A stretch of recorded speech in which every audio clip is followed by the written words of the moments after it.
উপযুক্ত জায়গা নির্ধারণ না করেই হাওয়ার উপরে দেয়া হয়েছে টেন্ডার। জনস্বাস্থ্য প্রকৌশলের অধীনে বাংলাদেশ সরকার ও আইডিবির অর্থায়নে পানি সরবরাহ ও স্যানিটেশন প্রকল্পের জন্য বগুড়ার শেরপুর পৌরসভায় প্রায় 8.5 কোটি টাকার উন্নয়ন প্রকল্পে দেখা দিয়েছে অনিশ্চয়তা। সংশ্লিষ্টদের সমন্বয়হীনতার অভাবে সরকারি এ উন্নয়ন প্রকল্পে সৃষ্টি হয়েছে নানান জটিলতা। বগুড়া থেকে এ নিয়ে বাঁধন কর্মকার কৃষ্ণর 3 পর্বের ধারাবাহিক প্রতিবেদনের আজ থাকছে শেষ পর্ব।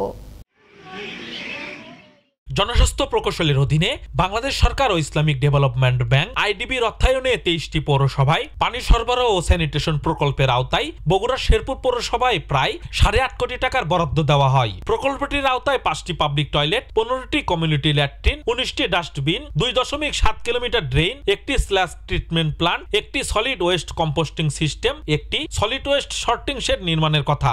কিন্তু টেন্ডারের নির্ধারিত সময় পেরিয়ে গেলেও এখন পর্যন্ত শেষ হয়েছে শুধুমাত্র ড্রেনের 60% ও কমিউনিটি ল্যাট্রিনের নির্মাণ কাজ। আর পৌর কর্তৃপক্ষ উপযুক্ত জায়গা না দেওয়ায় প্রকল্পের অন্যান্য কাজগুলো নির্ধারিত সময়ে শেষ করতে পারছেন না বলে জানালেন ঠিকাদারি প্রতিষ্ঠান।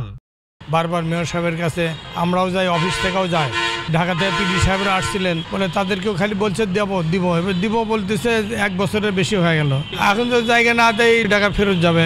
তবে পৌর মেয়র বলছেন জায়গা নিয়ে কোনো জটিলতার বিষয় নেই। তাছাড়া জনস্বাস্থ্য প্রকৌশল বা ঠিকাদারি প্রতিষ্ঠান এ বিষয়ে পৌরসভার সাথে কোনো সমন্বয় করছেন না। ঠিকাদাররা কেন কাজ করে না এটা আমরা জানি। আমাদের সাথে তো তারা কোঅপারেশন খুবই কম। ঠিকাদারটা আমরা নিযুক্ত করি নাই, তারাই করেছে এবং তাদেরকে তো এটা করতে হবে। জায়গার ব্যাপারে কোনো সমস্যা এখন পর্যন্ত হয়নি, আমার নলেজে নাই।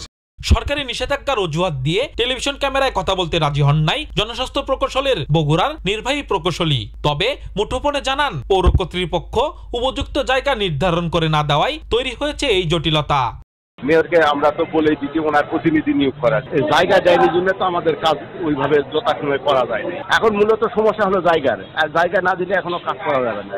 পৌরবাসীর সুবিধার্থে সরকারি উন্নয়ন প্রকল্পের কাজগুলো কেন সঠিকভাবে সময় মতো হচ্ছে না তা খতিয়ে দেখে ব্যবস্থা নেওয়ার আশ্বাস দিলেন স্থানীয় সাংসদ। যে অনিয়ম যেগুলো হচ্ছে বা কাজ হচ্ছে না, কেন হচ্ছে না এটা একটু খোঁজ নিয়ে আমি একটু করার চেষ্টা করব। ঠিক এই স্থানটিতেই জনস্বাস্থ্য প্রকৌশল টেন্ডার দেখিয়ে প্রকল্প আহ্বান করে। কিন্তু বর্তমানে সংশ্লিষ্টদের দায়িত্বহীনতার কারণে ধুঁকছে সরকারি উন্নয়ন প্রকল্পটি। জনগণের দুর্ভোগ লাঘবে ও এর সুফল পেতে সকলের দায়িত্বশীলতায় গতি পাবে সরকারি এই প্রকল্প, এমনটাই প্রত্যাশা শেরপুর পৌরবাসীর। বাঁধন কর্মকার কৃষ্ণ, আনন্দ টিভি, বগুড়া।